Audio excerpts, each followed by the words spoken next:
Yes ngono dunya biasa wae, pokoke urip wis biasa wae. Maksudnya biasa wae, penting soleh, di hati soleh, rezeki ya minallah. Pokoke takluk wae pangeran, ora usah sok suci, ora usah sok bener dhewe, biasa wae. Dunya wis kabeh kersane napa? Pangeran. Ya sudah seperti ini. Yang soleh kaya salabah malah akhirnya suul khotimah. Padahal dulu disebut hamamatul masjid, tukang itikaf. Gak tahu mulai ke masjid, tapi akhirnya suul khotimah. Wahsi sing mata ini kekasih Nabi, rupane mata ini Hamzah ditakdir husnul khotimah. Makanya itu ya muqallibal qulub tsabbit qalbi ala dini. Kita tidak pernah tahu. Nah kenapa kalau saya ngaji PD, mereka aku muji pangeran, saya tidak pernah mikir awakku, tak penting awakku, penting muji pangeran. Ngaji itu artinya kan muji pangeran, muji ilmu nih pangeran, ya sudah selesai. Itu anak gue dungo itu mikir awakmu dewe. Mulane dungo mbek ngaji ku derajate dhuwur ngaji, muga ngaji muji pangeran, nak dungo mikir awake dewe. Makanya masyhur itu ada dua kelompok di masjid, yang satu diskusi halal haram, yang satu berdoa. Nah, terus Nabi keluar dari rumah berdiri, sempat ragu, saya kemana? Terus, akhirnya Nabi ngendikan mereka itu berdoa, kalau Allah mengabulkan ya disembadani. Tapi mereka belajar halal haram, itu perintahnya Allah, saya sebagai Nabi.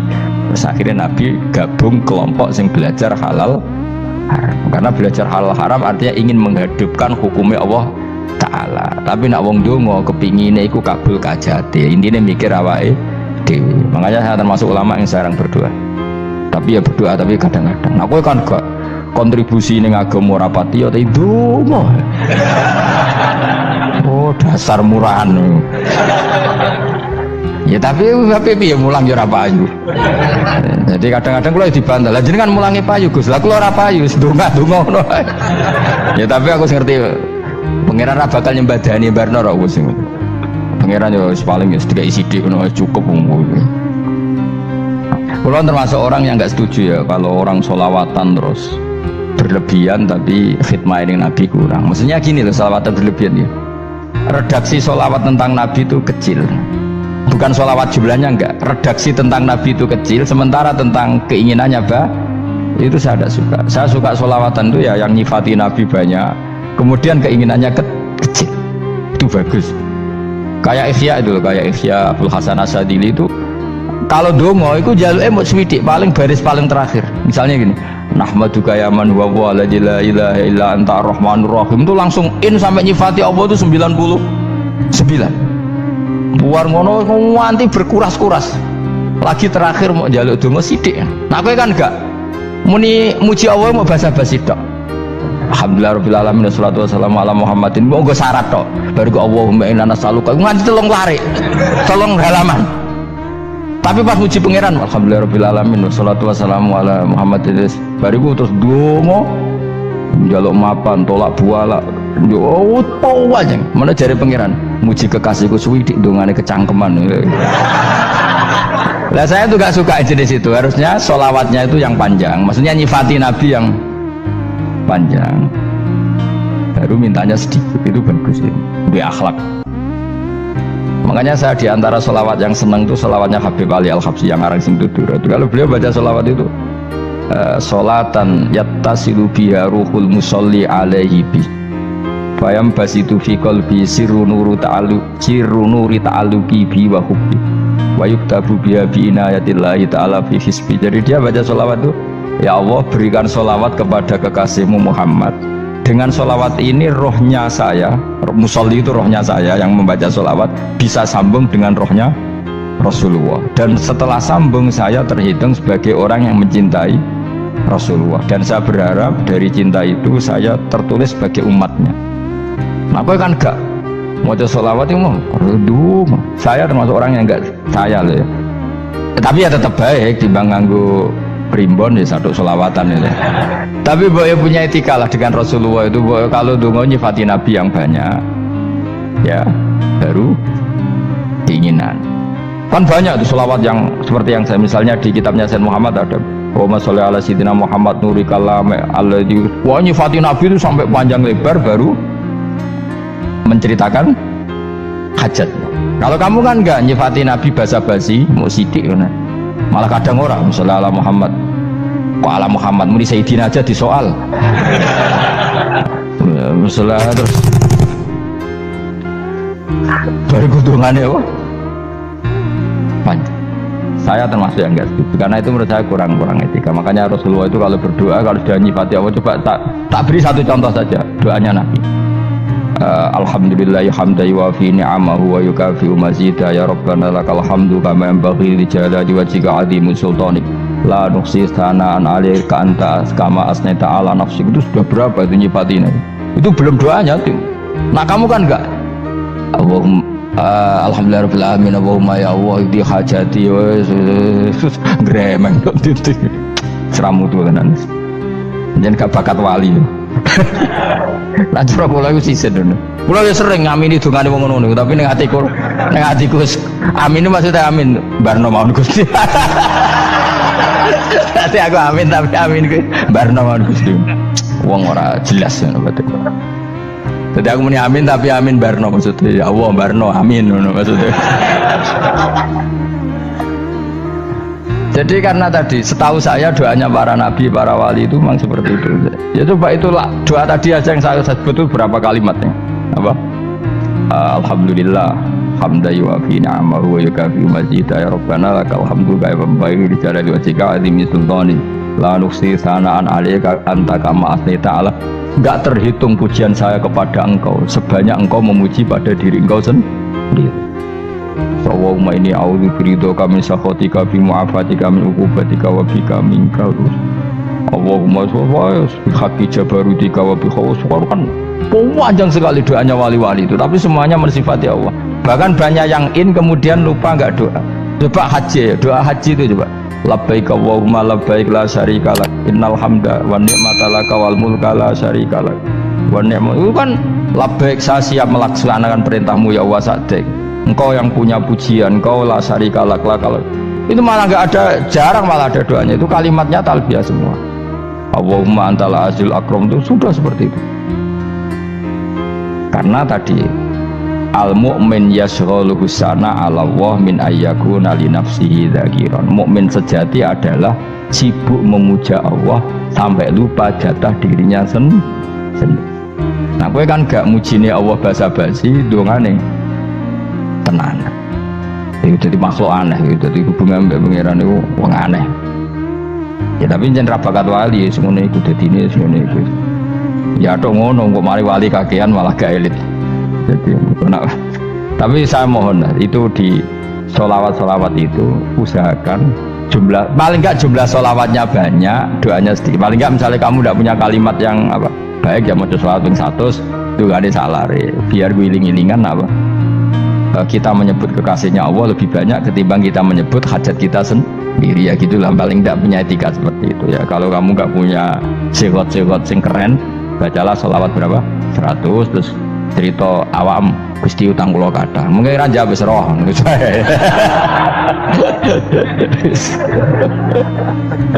tapi kan kita menyebut kekasihnya sampai 100 nyebut utang bisa no coba nyebut kekasih bisa nyebut utangnya 1 berarti yang kemana ditakoki pangeran kowe nyebut kekasihku biro pisan nyebut utang 100 dasar rayu utang nomor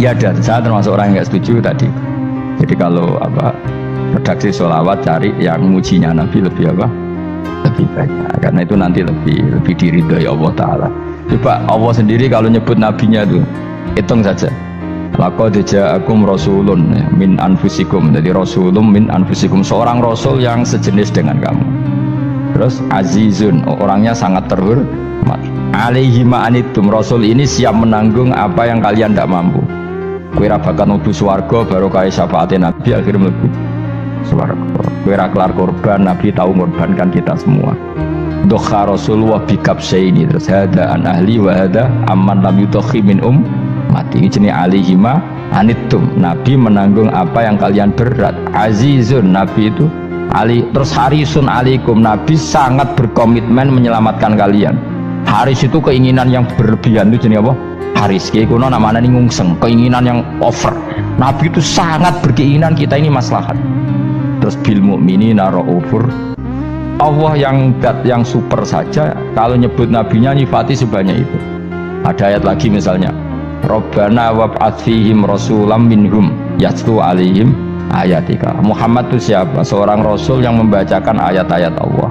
Wa yu'allimuhum, seorang rasul yang mengajari mereka alkitab wal hikmah. Wa yuzakkihim, seorang rasul yang membersihkan akhlak-akhlak kita. Jadi artinya Allah punya tradisi kalau nyifati rasul itu banyak. Juga nyifati orang-orang sekeliling rasul. Makanya menurut saya madzhab Syiah itu enggak pas. Karena Allah kalau nyifati Rasulullah itu jika nyifati orang-orang di sekeliling Rasulullah, dan itu dengan pujian, yaitu Muhammadur Rasulullah walladzina ma'ahu asyidda walal kufar ruhama'u bainahum tarahum ruk'an sujada yabtawuna fadlan minallahi warid wa nasimahum fi wujuhim min atharis sujud. Itu kan panjang sekali, dan orang-orang sekeliling Muhammad adalah begini. Kayak apa Allah muji para ashabu Rasulillah? Masa kita ikut kelompok yang menghina ashabnya apa? Rasulillah. Makanya kita tetap madzhab ahli sunnah wal jamaah, yaitu mencintai semua sahabat, karena Allah saja yang Tuhan mensifatinya dengan sehormat itu. Mensifati apa? Ashabu Rasulillah, disifati orang-orang yang saling kasih sayang sama orang mukmin. Tarahum ruk'an, sujud dan komitmen hidupnya untuk rukuk dan sujud. Simahum fi wujuhim min asari sujud. Sudah asari sujud tidak usah diterjemah, nanti sensitif. Cuma setahu saya asar sujud itu nanti setelah di akhirat orang sering sujud itu jabahnya itu ada nurnya. Tapi kalau ada yang nafsirkan asari sujud itu warna tertentu ya semboh ya. Itu sensitif. Yang jelas asari sujud itu ya sudah seperti itu. Seneng kamu kok kasut. Kowe nyen provokator, nak ono apa ya? Ada hal yang begitu terus mau berlebihan. Teke yakisimun. Nah, kalau ada kepentingan pokoknya ayat si mahum fi wujuhim min athari sujud, bahwa dalam jabahnya itu ada asaris sujud. Itu masyhur kan, saya terangkan ya, tapi jauh sensitif loh, biasa wae. Suatu saat Rasulullah itu ngendikan begini, nanti saya kata Nabi akan nyafati kalian semua. Sahabat-sahabat tanya, ya Rasulullah, dengan sekian miliar orang bagaimana kamu mengenali kita? Saya ulang lagi, suatu saat saya nanti akan nyafati kalian karena saya kenal kalian. Maksudnya di akhirat. Ya Allah, di akhirat. Terus sahabat tanya, ya Rasulullah, bagaimana engkau mengenali kita sementara nanti di akhirat bermiliar-miliar orang gitu. Terus Nabi ngendikan gini, jika kamu punya unta dengan tanda tertentu, saya ulang lagi, jika kamu punya unta punya tanda tertentu, dalam jidatnya ada begini, dalam tangannya ada gini, dalam kakinya ada gini, maka apa kamu bisa membedakan untamu dengan unta orang lain? Ya bisa ya Rasulullah, karena unta kita khas. Misalnya kaki depannya ada putihnya, kaki belakangnya ada putihnya, dalam baduknya ada putihnya. Kata Nabi, inna ummati yut'auna yaumal qiyamati hurran muhajjalin min asaril wudu. Nanti umatku nanti wajahnya juga bersinar, tangan kakinya juga bersinar. Jadi asar itu saya pastikan secara riwayat itu akhirat, maksudnya tentang akhirat. Tapi bahwa yang di dunia ada yang memulai asar itu ya monggo mawon. Loh itu bagus kan, artinya ekspresi percepatan. Tidak apa-apa loh, daripada kok gue jelas ini gitu. Maksudnya ya orang ngetok ya panjang jarang sujud tenan. Wes ora usah sensitif, tapi yang jelas ya nanti. Ya soben kiamat ruang samu. Nanti hisab itu nanti kalau hitung hanya sekitar 3 jam. Hisabnya sak dunia itu hanya sekitar, karena malaikat itu tidak kesulitan sama sekali. Tak warai ya, ini nggak akan salah saya dalam hal ini karena riwayatnya sahihah. Kenapa hisab itu hanya butuh rubu'un nahar, 1/4 dari siang enggak? Anggap saja siang itu 6 jam atau 12 jam, itu aja terserah. Kalau 12 separuhnya kan 6 ya. Seperti 1/4-nya berarti 3. Itu gini. Jadi nanti di mahsyar itu kan yauma tabyaddu wujuh wa taswaddu wujuh. Yaudah yang kafir itu gelap, hilang. Wajahnya, tubuhnya semuanya gelap. Yang mukmin itu semuanya terang. Jadi sudah yang tabyaddu wujuh wa taswaddu wujuh otomatis terus nyingkap. Terus pergerakannya itu delala yang tabyaddu wujuh itu ke kanan, yang taswaddu wujuh ke kiri. Maka kamu jangan punya sinar yang kelap-kelip, nanti kena bego yang karena nggak jelas tadi. Maka kamu harus sinarnya yang sejelas-jelasnya, ghurran muhajjalin min asaril. Bila perlu nur kamu sampai menembus langit saat itu. Makanya ketika orang mukmin sudah nurnya ada di muka, ada di tangan, masih ngendikan Rabbana atmim lana nurona, karena takut masih kena bigo tadi. Karena kalau hanya wudhu tok, sikil tok kan, bayangkan di miliaran orang kan bisa agak kelihatan. Tapi kalau nurnya sampai nembus langit kan, itu siapa kok nurnya sampai, kan malaikat langsung tahu. Makanya hafal Quran, alim kan insya Allah nurnya itu. Sama zaman itu masih berdoa Rabbana atmim lana, sempurnakan nur kami. Karena nanti identifikasi malaikat berdasar tadi, kalau ada nur berarti diletakkan ashabul yamin, kalau nggak ada nur ashabul shimal. Nah malaikat yang dibawa bigo itu kira-kira detail nggak? Dugaan saya kalau kelap-kelip pasti kena simal. Wah ini partai kiri mesti kan. Pemenang yang wudhunya mau dulet sirah tok sidik. Karena anak madzhab Syafi'i. Sebetulnya meskipun itu sebaiknya kalau basuh sirah itu kabeh ben ora kelap kelip, mana aneh pepes terus dulat-dulit tok. Itu sebenarnya ya itu kelap kelip.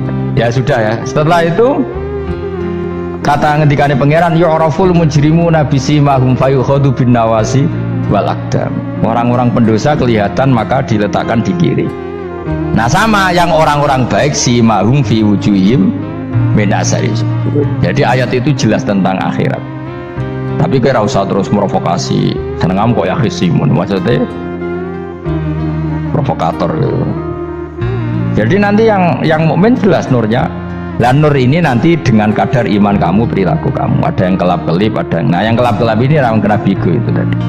Nanti setelah kena bigo ikut ashabis simal, yang kelap-kelip disortir lagi malaikat yang bagian detail kan ada nanti. Nah ini terus ditubir neraka. Yang kafir bener-bener neraka, yang ini ditubir neraka. Nah, itu nanti ini yang ngel-ngelo Kanjeng Nabi digoleki ya ini tuh. Mana sakit Kanjeng Nabi, mana ono kiai soleh darani nek iso soleh dhewe sakit Nabi mergo terus goleki endi umatku sing kelap-kelip gitu. Terus dicari di syafaat.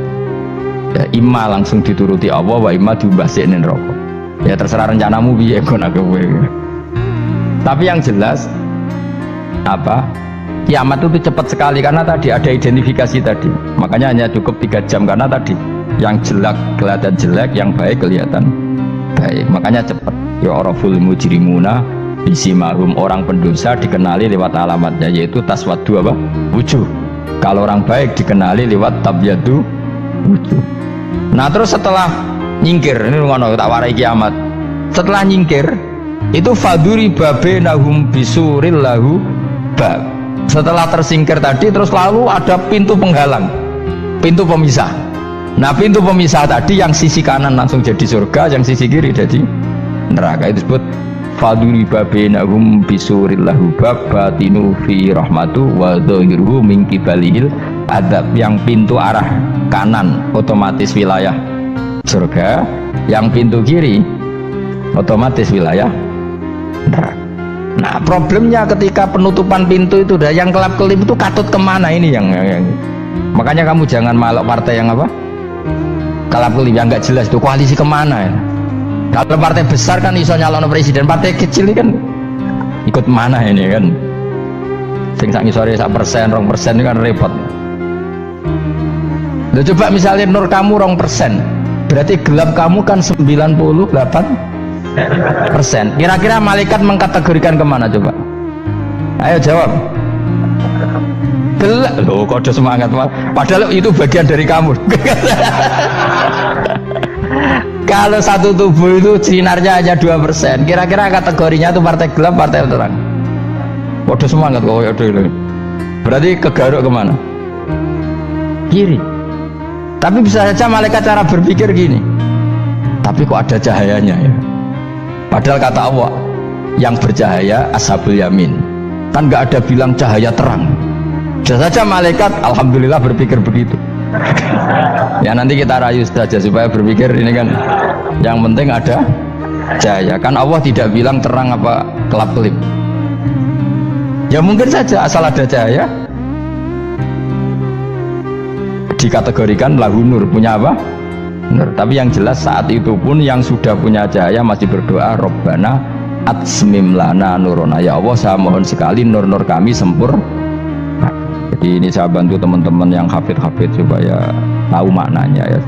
dan yang nggak hafid ya dengar ya. Kalau nur itu penting, makanya Nabi itu kayak apa? Nabi itu orang super. Itu kalau ngendikan wa maj'al min fawqi nuran wa min tahti nuran wa an yamini nuran wa an simali nuran, sampai terakhir Nabi masih mendoa untuk dirinya waj'al li nuran, dan semua tubuh saya jadi nur. Jadi Nabi sudah gitu, ya Allah jadikan sisi depanku nur, belakang kami nur, kanan nur, kiri nur, terakhir itu apa? Waj'alni nuron, dan doa semoga semua tubuh saya jadi. Itu termasuk doa yang sering saya baca, karena saya takut kelap-kelip tadi. Ini bahaya ini kalau malaikat.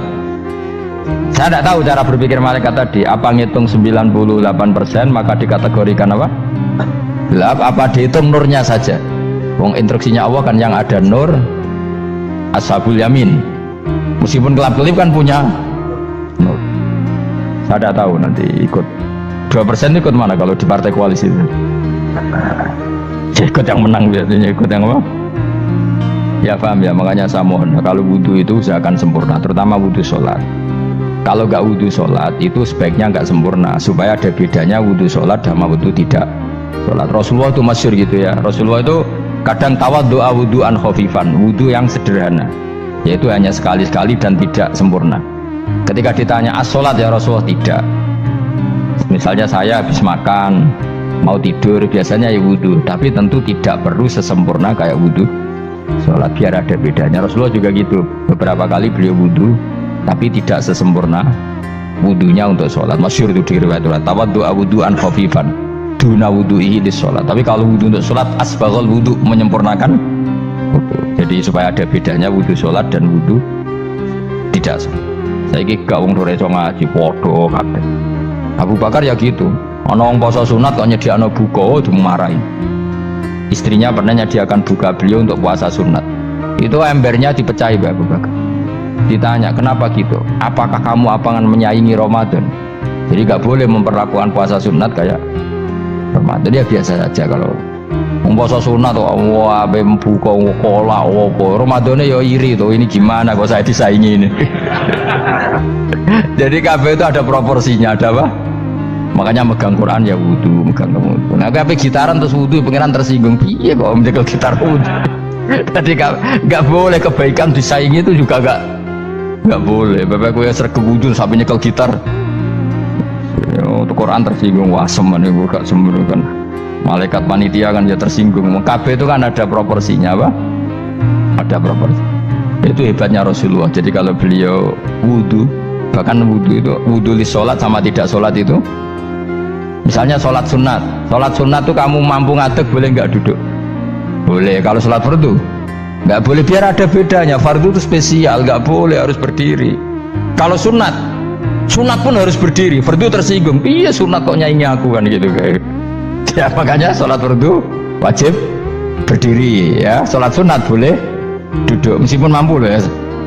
Nggak boleh sama, sholat sunat pun harus berdiri, berarti ada sunat menyaingi fardu. Ya jelas ya, jadi aturan main itu harus jelas, nggak boleh. Makanya Abu Bakar itu nggak mau kalau ada orang puasa sunat kemudian apa? Abdullah bin Mas'ud lebih parah, dia itu tukang nyuwipeng orang yang selalu sholat duha. Makanya saya itu duha itu jarang, karena takut kena sweepingnya siapa? Abdullah bin Mas'ud. Itu ada orang khusyuk tiap hari duha, di sweeping sama dia. Apakah kamu menjadikan sholat ini jadi fardu kok mbok lakoni bedino? Awas nang mbok lakoni bedino. Daerah akhir duha dilakoni bedino, perkara ini butuh duit. Itu kalau zaman Abdul Mahmud kena sweeping apa? Karena berarti menandingi fardu. Yes, biar usah anut ilmu bahaya itu sensitif. Cuma ini kan ilmu, tetap tak utarakan biar kamu tahu, nggak boleh fardu disaingi itu nggak. Coba kan banyak ketentuannya tadi. Contoh paling gampang itu apa? Kalau sholat fardu boleh, nggak boleh apa? Duduk. Sholat sunat boleh duduk. Sholat sunat boleh di kendaraan sesuai jalannya kendaraan. Ainama tawajjahat bi rohilatu. Kalau sholat fardu, kalau kamu naik unta harus turun untuk memastikan di kiblat. Jadi banyak sholat sunat kamu dalam keadaan najis sudah tidak boleh dilakukan. Kalau sholat fardu, karena saking pentingnya fardu, meskipun dalam keadaan najis yang menemukan alat sesuci harus tetap sholat. Jenenge sholat dihormatil waktu, karena nggak boleh fardu ditinggalkan. Meskipun nanti harus iyadah. karena nggak boleh mengalahkan fardu meskipun itu oleh najis. Jadi misalnya kamu pergi hanya bawa satu celana, kemudian di terminal atau apa kena najis, kena uyah sampean misalnya, kamu harus tetap wudu dan sholat, karena nggak boleh fardu ditinggalkan meskipun nanti harus iyadah karena sholat kamu tidak sempurna. Dalam keadaan celana kamu najis boleh nggak sholat sunat? Oh nggak boleh, karena kalau fardu itu darurat, memang sesuatu yang harus maka dilakukan. Tapi kalau kamu dalam keadaan nggak suci nggak boleh melakukan sholat apa? Sunat. Karena fardu itu spesial apa? Spesial. Bukan kalau terus nanya. Wamtazul yauma ayyuhal mujrimun. Ya, jadi orang mujrimun harus terpisah dari orang apa? Mukmin. Dan yang keharusan itu ketika di surga. Tapi kalau di dunia ya boleh muamalah boleh. Ya muamalah yang halal maksudnya. Infaridu tegese misal sira kabeh ana mukminin sing pira-pira mukmin intakhtilatihim. Nalikane campure kufar utawa al mujrimin bi iklan al mukminin. Atau rujuke balik mboten napa.